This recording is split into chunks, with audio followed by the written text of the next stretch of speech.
നമസ്കാരം. മാന്യപ്രേക്ഷകർക്ക് ജ്യോതിഷവിധിയിലേക്ക് സ്വാഗതം.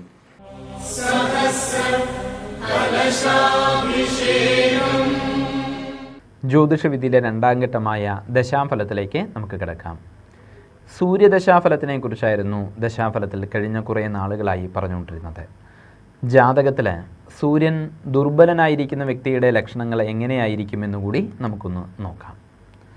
ജാതകപ്രകാരം സൂര്യൻ ദുർബലനും അനിഷ്ട ഫലദാതാവും ആണ് എങ്കിൽ ആ വ്യക്തികൾക്ക് ആത്മവിശ്വാസം പൊതുവെ കുറവായിരിക്കും. സ്വന്തം യോഗ്യതയിലും കഴിവിലും കരുത്തിലും അവർക്ക് വിശ്വാസം ഉണ്ടായിരിക്കില്ല.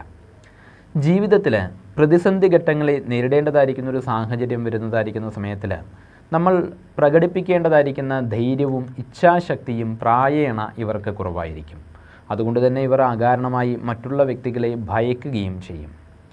ജീവിതത്തിൽ മുന്നേറുവാനുള്ളതായിരിക്കുന്ന പ്രേരകശക്തി കുറവായിരിക്കുന്ന ഇവർ എല്ലായ്പ്പോഴും മറ്റുള്ള വ്യക്തികളെ മാനസികമായും ഭൗതികമായും ആശ്രയിച്ച് കഴിയാൻ ഇഷ്ടപ്പെടുന്നു എന്നാണ് പറയുക. അപ്പോൾ ഇതിൽ നിന്നെല്ലാം തന്നെ ഒരു മാറ്റം ഉണ്ടാകാൻ ആ സൂര്യനെ നല്ലതുപോലെ ഉപാസിക്കുന്നത് വളരെയധികം നന്നായിരിക്കും. ജാതകത്തിൽ സൂര്യൻ ദുർബലനും അനിഷ്ട ഫലദാതാവും ആണെങ്കിൽ അതിന് വേണ്ടതായിരിക്കുന്ന പ്രതിവിധികൾ ചെയ്യുന്നത് നല്ലതായിരിക്കും. പ്രത്യേകിച്ച് ആ സൂര്യൻ്റെ ദശാപഹാര കാലഘട്ടങ്ങളിൽ കൂടുതൽ പ്രാധാന്യത്തോടു കൂടിയിട്ട് ആദിത്യ പ്രീതികരമായിരിക്കുന്ന ക്രമങ്ങൾ ചെയ്യേണ്ടതാണ്. സൂര്യദശാപഹാര കാലഘട്ടത്തിൽ നിത്യവും സൂര്യോദയത്തിന് മുന്നേ തന്നെ ഉണർന്ന് എഴുന്നേൽക്കുന്നത് വളരെയധികം ഉത്തമമാണ്. ഉണർന്നതിന് ശേഷം നിത്യകർമാനുഷ്ഠാനങ്ങളെല്ലാം തന്നെ നടത്തിയതിന് ശേഷമായിട്ട് അല്പസമയത്തിൽ സൂര്യപ്രീതികരമായിരിക്കുന്ന മന്ത്രങ്ങളും സ്തോത്രങ്ങളുമെല്ലാം തന്നെ ജപിക്കാവുന്നതാണ്. അതിരാവിലെയുള്ള ഇളം വെയിൽ കൊണ്ടുകൊണ്ട് ആദിത്യ ഹൃദയമന്ത്രം പതിവായിട്ട് ജപിക്കുന്നതും വളരെയധികം നല്ലതാണ്. സൂര്യനെ പ്രീതിപ്പെടുത്താൻ വേണ്ടിയിട്ട് ഞായറാഴ്ച ദിവസം വ്രതമനുഷ്ഠിക്കുന്നതും പ്രദോഷവ്രതം നോൽക്കുന്നതും ഗുണകരമാണ്. സൂര്യപ്രീതിക്കായിട്ട് പ്രധാനമായിട്ടും കാവി നിറത്തിലുള്ളതായിരിക്കുന്ന വസ്ത്രങ്ങളാണ് ധരിക്കേണ്ടത്. ചുവന്ന വസ്ത്രങ്ങളും ധരിക്കാം. എല്ലാ ദിവസങ്ങളിലും ഈ നിറത്തിലുള്ളതായിരിക്കുന്ന വസ്ത്രങ്ങൾ തന്നെ ധരിക്കാൻ കഴിഞ്ഞില്ല എങ്കിൽ പോലും ഞായറാഴ്ച ദിവസങ്ങളിലും ജന്മനക്ഷത്ര ദിവസങ്ങളിലും ഈ വസ്ത്രങ്ങൾ ധരിക്കുന്നത്, അതായത് ഈ നിറത്തിലുള്ളതായിരിക്കുന്ന വസ്ത്രങ്ങൾ ധരിക്കുന്നത് ഈ സമയത്തിൽ വളരെയധികം നല്ലതാണ്. ആദിത്യദോഷശാന്തിക്കായിട്ട് ധരിക്കേണ്ട യന്ത്രം ആദിത്യ യന്ത്രമാണ്.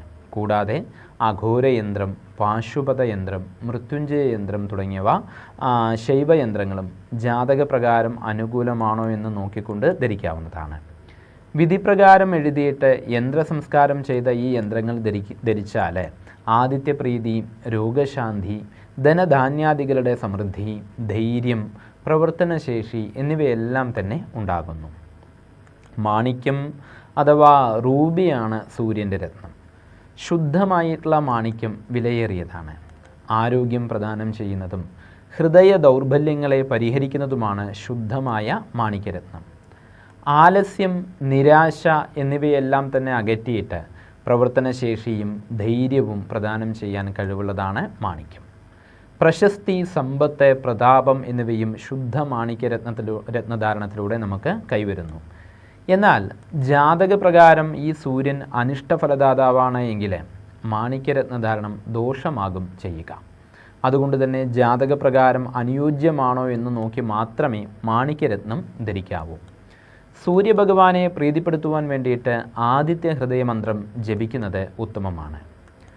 ഓം ആദിത്യായ നമ എന്ന മൂലമന്ത്രം നിത്യവും ജപിക്കുന്നതും സൂര്യദശാകാലത്തിൽ വളരെയധികം നന്നായിരിക്കും.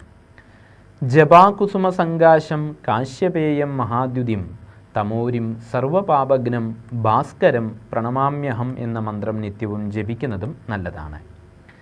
ഉദിച്ചുയർന്നു വരുന്ന സൂര്യഭഗവാനെ നോക്കി സൂര്യഗായത്രി മന്ത്രം നിത്യവും ജപിക്കുക വഴി മനസ്സിന് തെളിച്ചവും സമാധാനവും കൈവരുത്തുവാനും ശരീരസുഖം ഉണ്ടാകുവാനും ജീവിതത്തിൽ ഉയർച്ച ഉണ്ടാകുവാനും നല്ലതാണ്.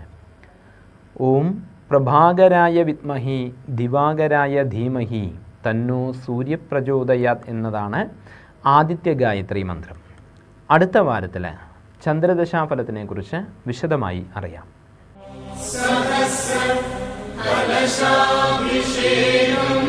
ജ്യോതിഷ സംബന്ധമായ നിങ്ങളുടെ സംശയങ്ങൾക്കും ആവശ്യങ്ങൾക്കും നേരിൽ ബന്ധപ്പെട്ടുണ്ടായ വിലാസം KP ശ്രീവാസ്തവ്, പുതിയ ബസ് സ്റ്റാൻഡിന് സമീപം, ആലത്തൂർ. Phone number 9447320192. ഈ ആഴ്ചയിലെ ജ്യോതിഷവിധി ഇവിടെ സമാപിക്കുന്നു. അടുത്ത ആഴ്ച വീണ്ടും കാണാം. നന്ദി, നമസ്കാരം.